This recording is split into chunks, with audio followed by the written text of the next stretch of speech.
Nobara Kugisaki, personnage phare de Jujutsu Kaisen, partenaire et ami de Yuji Itadori et Megumi et nos personnages, personnage féminin majeur de l'œuvre et très représenté, est en train de tomber dans l'oubli. En effet, cela fait presque 40 chapitres que nous n'avons plus de signe de vie de Nobara.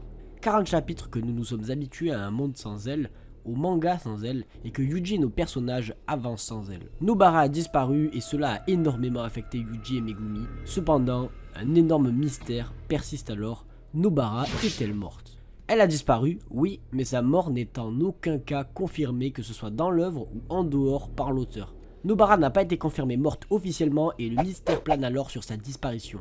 Nobara est-elle morte? Blessée gravement, entre la vie et la mort? C'est donc qu'on va essayer de voir dans cette vidéo, j'espère pouvoir répondre à tes questions.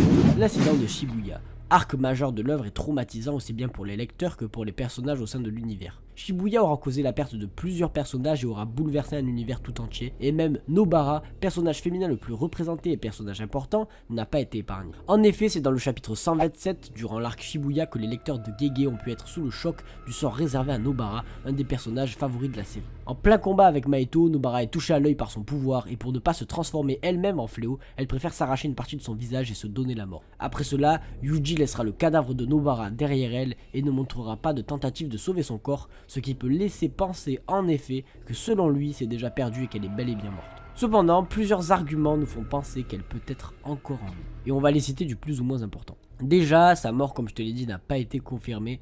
Sa mort n'a pas été entièrement confirmée, même en dehors de l'œuvre par Gege Akutami, ou alors au sein de l'œuvre avec des signes et des indices. Sa mort n'est en aucun cas confirmée, on ne nous dit pas que Nobara est morte. Et pour un personnage comme Nobara, qui a quand même une sacrée importance dans l'œuvre, même si ce n'est pas le personnage principal, je pense que si ce personnage était mort, on aurait confirmé sa mort, histoire d'amplifier l'effet qu'elle a eu, notamment sur l'arc Shibuya qui aurait été du coup encore plus important. Mais là on ne confirme même pas sa mort, ce qui fait que certains ne la citent même pas parmi les morts de Shibuya, alors que cela pourrait finalement amplifier l'arc. Donc je pense que pour l'importance du personnage, le fait que sa mort ne soit pas confirmée, c'est assez suspect, mais évidemment ça veut rien dire. Ensuite, Nobara n'a pas été entièrement tuée par Mahito, car elle a entrepris une action pour ne pas se transformer à cause du pouvoir de Mahito, et donc quelque part elle s'est suicidée. Si Nobara meurt, évidemment c'est à cause de Mahito, parce que c'est lui qui l'a touché, mais on se rapproche plus du suicide ou plutôt d'une forme de sacrifice pour épargner d'avoir à quelqu'un d'autre de massacrer Nobara en fléau, un peu comme avec Junpei.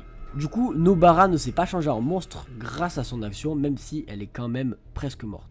Du coup, Nobara n'a pas été changée en monstre par le pouvoir de Mahito, ce qui peut laisser un espoir, malgré qu'elle se soit quand même, entre guillemets, suicidée. Et si on s'arrête à cela, plus le fait que sa mort ne soit pas confirmée, on peut déjà espérer quelque chose. Mais en plus de cela, le corps de Nobara pourrait avoir été récupéré et des tentatives de soins pourraient lui être apportées par Shoko par exemple, qui a un don hors pair en tant que médecin de Jujutsu Kaisen et pourrait faire des miracles. Peut-être Nobara a donc été récupérée et actuellement est encore en train d'être soignée par Shoko ou une technique d'exorcisme puissante. Cependant, évidemment, elle serait entre la vie et la mort. Voilà ce qui laisse à penser qu'elle n'est pas morte. Jujutsu Kaisen est aussi un shonen et dans l'âme caractéristique de celui-ci, permettre à Nobara de revenir à la vie correspondrait à un des traits du shonen. Cependant, cet argument est faible et moi je suis pas trop d'accord avec parce qu'il joue dans les deux catégories. Parce que Gege Akutami nous a prouvé que les codes du shonen, il les brise et que son univers est sans scrupules. Et il pourrait donc bel et bien avoir tué Nobara sans qu'on soit même au courant ou même la faire revenir puis remourir, la crasse. Malheureusement, pour les contre-arguments, Nobara n'a pas été sauvé par Yuji qui a quand même laissé son ami, ce qui veut dire qu'il a potentiellement complètement abandonné à l'idée qu'il était sûr qu'elle soit morte. Il a fait son deuil et est affecté par sa mort comme si elle avait été officiellement morte et il semble ne plus avoir du tout d'espoir juste après. De même pour Megumi qui ne semble plus trop avoir d'espoir tout en restant quand même un peu mystérieux et moins prononcé sur le sujet. Nobara n'est plus mentionnée nulle part et en aucun cas on ne voit pas d'enterrement ni rien, mais comme je te l'ai dit elle a complètement disparu de l'œuvre depuis maintenant 40 chapitres et sans aucune mention, et l'univers sombre de Jujutsu Kaisen qui démontre son impitoyabilité laisse à penser qu'elle est vraiment morte lors d'un des arcs les plus cruels. On dira en conclusion que Nobara n'est pas officiellement morte, cela n'est pas confirmé et il est possible qu'elle soit sauvée. Cependant, elle est entre la vie et la mort et aura des séquelles à vie de Shibuya si elle y survit. Que ce soit au visage, physiquement ou mentalement, ou peut-être autre chose que Gege Akutami nous réserve qui serait peut-être terrible comme un handicap ou autre, et qui ramènerait le côté sombre de Jujutsu Kaisen tout en ayant ramené à la vie entre guillemets un personnage. Cela serait un bon juste milieu. Il est donc possible qu'elle soit vivante et fasse son retour pour apporter un peu de lumière dans cet univers sombre.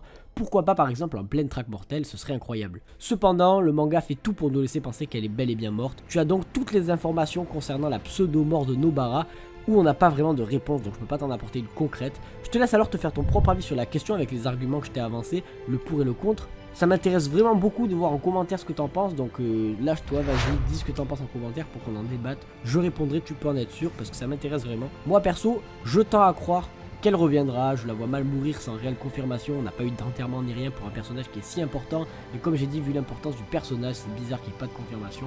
Je ne sais pas quel sort lui sera réservé, mais je pense qu'au moins qu'elle reviendra. J'espère que la vidéo t'a plu, si c'est le cas, lâche un like et abonne-toi pour plus de contenu. On se dit à très bientôt, je te souhaite une merveilleuse journée. Follow-moi sur Twitter Satoru Kaiza si tu veux discuter de manga. Ciao.